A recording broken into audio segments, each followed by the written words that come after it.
Thank you all for joining the After Dark 2025 Juror Talk. Today you are joined by myself, Amani Freeman. I'm Exhibitions Manager here at the Maryland Federation of Art. And a few words on the MFA and what it is we do. The MFA is a visual arts nonprofit organization that hosts more than 40 exhibitions every year. Our mission is to make connections in the local and online communities through art, with exhibits and events in Circle Gallery in Annapolis, Maryland, online, and in numerous alternative venues.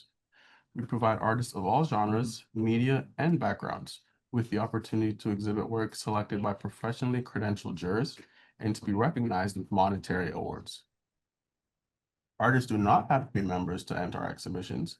However, members do have several advantages, such as lesser entry fees, access to networking, and additional exhibition opportunities. If you're interested in learning more about becoming a member, please visit our membership page on our website. And a few words on the exhibition today that we'll be going over, which is After Dark 2025. This exhibition is a meditation on the nocturnal, a celebration of the unseen and a tribute to the artistry that arises when the world grows quiet and the light begins to fade. And a few words on our juror today. Hrehov holds an MFA from the University of Illinois at Urbana-Champaign and a BFA from the Cleveland Institute of Art. He's a professor in the Department of Art and Design at Purdue University, Fort Wayne. Mr. Hrehov has numerous solo and group exhibitions throughout the country, including Wood Street Gallery in Chicago, Illinois, the Fort Wayne Museum of Art in Fort Wayne, Indiana, Gallery Victor Armendariz in Chicago, Illinois, and the Denise Bibro Fine Art in New York, New York. Some of his awards include the 2021 Recharge New Surrealist Prize from the New York Foundation for the Arts, NYFA, the Gladys Emerson Cook Prize in Print, Drawings, and Pastel at the 167th Annual Exhibition from the National Academy of Design in New York as well, and the Eastman Bolton Memorial Award, Cleveland Institute of Art. His work has been featured and reviewed in various publications, including Art in America, American Artist Magazine, the Cleveland Plain Dealer, and the New York Arts Magazine.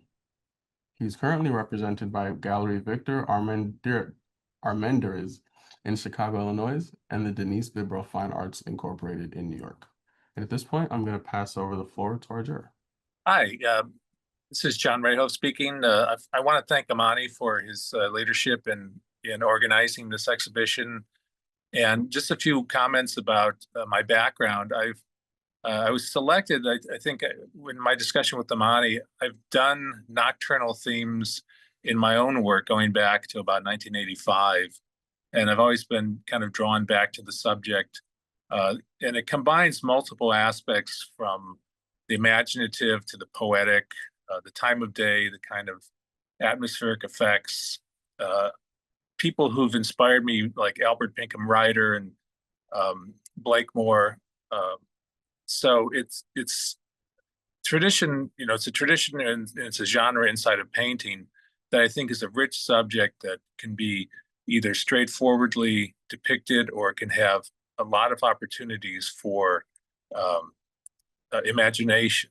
So the imaginative too, it just runs a full spectrum of what you can do with the subject matter. And as we get into the individual pieces, I can say a few more things about my selection process. It was an honor to do this. I appreciate and grateful for this opportunity. It's an honor to always look at people's work. It was a challenge because of the number of entrants and the people you don't accept. That's always unfortunate. But I am grateful that it's a high quality show, very high quality. I was very impressed with the people who submitted work and whose work was admitted. And hopefully we can touch upon a few other things in our discussion today. Before I get into this, I'd like to mention too that when I was looking at the entrance, and this goes to just about any subject, you can approach a subject straight on and do something very straightforward. But what appealed to me about the people that I selected for prizes was they had a unique aspect about their view of the work. When I say aspect, it's in the sense of the word that it's a particular perspective. It's a unique perspective. It's something other than something you would expect, maybe more of a straightforward nocturnal view. So in this piece, the honorable mention piece that's up, people, it's just still a mystery. And I think, I'm very much drawn to work that raises more questions than answers questions. And it's my influence. I'm very influenced by surrealist works like Giorgio de Chirico. And when I see a piece like this, it just intrigues me. And even though it doesn't scream nocturne, I think it does have a lot of mystery about it, a lot of mysterious elements, the title included, and also this kind of reference of classicism. I think it's a beautifully designed work. And it just stood out, as I said, as something that just kept coming back, raising questions in my mind that I couldn't fully answer. And I think that's what makes a good work of art. A good work of art is something that doesn't answer everything. Or it should at least meet the viewer halfway. And so that's why we keep coming back to certain works of art, because it engages our mind, our imagination, and it has a lot going for it. So that hopefully that sheds some light on why I chose this piece. This next piece, Night Dance, um, had elements of, I want to say, the supernatural. There's something kind of spooky going on here. The figures, I mentioned in my statement that the nighttime can be a time of, fear or isolation. It can be a time of imagination. And I was just intrigued by the figures and the context and the palette. And there's something spectral about these figures that I find very interesting. I thought it was a nicely done drawing too. And it stood out among the rest of the works that were maybe more straightforward. So I apologize. I mean, there are a few straightforward nocturnes in this, but the ones that I thought had a different aspect to the subject drew my eye. This next one is maybe a little bit more straightforward, but I do think it's a beautiful window within a window. Even formally, the way the bus stand or the bus shelter is within a rectangle within another rectangle, and the kind of flatness of the space. But it also presents a type of isolation. So when you think of the nighttime, especially the city, can be very isolated, very, secretive too. But I'm thinking of people like Edward Hopper, where the city has always been kind of a subject and a place of loneliness. So this work depicts not just loneliness, but a kind of world within a world, which I thought was very intriguing. And that's why I was very much drawn to it. I think it's a beautifully done piece too, as well. The next one, as I was saying about maybe not as straightforward of a subject, but the title "Night on Bourbon Street." In most of the nocturnes and in most of the pieces I juried had low-key palettes, a lot of dark blues, purples, something you'd expect in a night scene. But in a busy city and in an environment like Bourbon Street, you have color, you have vitality, you have nightlife, music. And I think that's one thing that intrigued me about this piece was the aspect of nightlife, energy, vitality, people out and about. You can almost hear it. There's almost an aspect of sound in this with a lot of energy, especially on a place like Bourbon Street. So again, the aspect of it was unique, considering that it was atypical of most of the other entrants, I might add. So it's a wonderful piece. This piece, The Moonlight High Tide, was very intriguing. When I mentioned about the nighttime and it's a time of things seen, things unseen, this one was certainly very mysterious. It's still very mysterious about what the meaning is, but I'm very much drawn to the tentacles and the sense of sea life or things. I think when you're a child, you have fears that things come out at night that aren't present during the daytime. And I think this piece represents that kind of emergence of a life or vitality or presence that is reserved for nighttime. There are nocturnal creatures that come out at night. And I think this is just a very mysterious piece. It's wonderfully done. And it presents this kind of dual life that is very intriguing to me.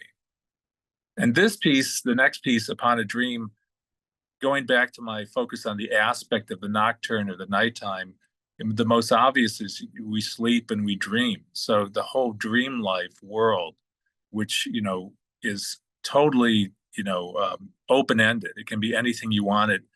And that's why I think I was so intrigued by this because it is connected to the nocturnal theme. But even though it's brightly colored and it's got, saturated yellows and it's very rich, but it does have the surreal quality of floating, of being in a very safe space. But it's a beautifully done drawing too. It's beautifully done figure. I really respond to the way it's done technically, but it also has this kind of joyfulness as you do in a positive dream. When you're dreaming, you have the sense of being, either floating or just, lifted up. So as that applies to the night or the nighttime scenes or nighttime themes, I thought it was very unique, a very unique piece. It's a very beautiful piece too. And last but not least, this piece, I think it's just called O3. The one thing when I was talking about the aspects of the nighttime, one thing is silence. And I think, how do you depict silence in a painting? Ask yourself that. It's a very challenging thing. And, I love this painting for many reasons. The technicality, the complexity, it was very ambitious as a painting. But I think it beautifully displays a city at rest. Anyone who's lived in big cities, I've lived in Cleveland, I've lived in Chicago, and it's always unique when you're out late at night and the giant thing of the city is quiet. It's another world. It's a totally different world. And I think the artist has perfectly captured the sense of silence in a painting. Try doing that. I think it's very difficult. So I think this is a great accomplishment. I think this is a wonderful painting. So hopefully that sheds some light on things and my thought process. Yeah, no, it did. It really did. Thank you so much for the insight into the works. It's clear that you have I'd say a personal connection really to nocturne work and night scenes, and it's clear that through your words that that's something that you took into consideration in the process. So thank you.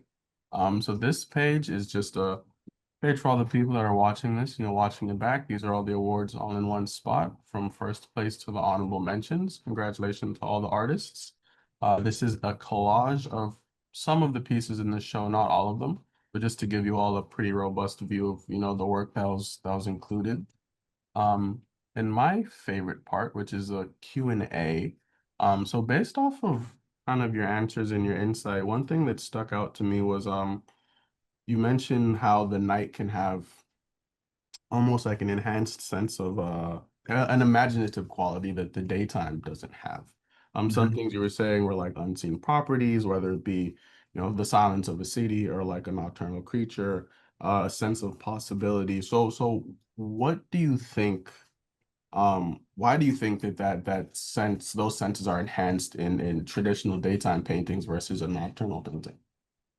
Or why they're not enhanced in a daytime. Yeah, so why the nocturnal pieces have that aspect that the daytime pieces do not have? Well, all you need to do is walk down your street in at high noon versus midnight. And at midnight, the world slows down and the smallest thing takes on the greatest amount of drama. I remember when I was in art school, I was did janitorial work. I cleaned shopping malls and driving at night, in the dead of night, just one lone car behind you takes on more of a threat or more of a presence than if 20 or 30 cars passing you at the same time. So as I said, the world slows down. There's more of a drama with smaller elements, with fewer things than you would see in a daytime where you have so much activity, so much things moving, so many things moving.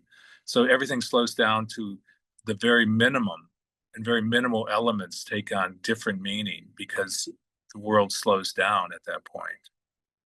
Yeah, I think I like that. I think there's a sense of focus that comes Yeah, in the nighttime that we often don't even have to recognize in the daytime, which is like you right, said, exactly. emphasized Yeah. in those times. So that's interesting. I haven't heard it posed like that. So thank you for the way that you put that.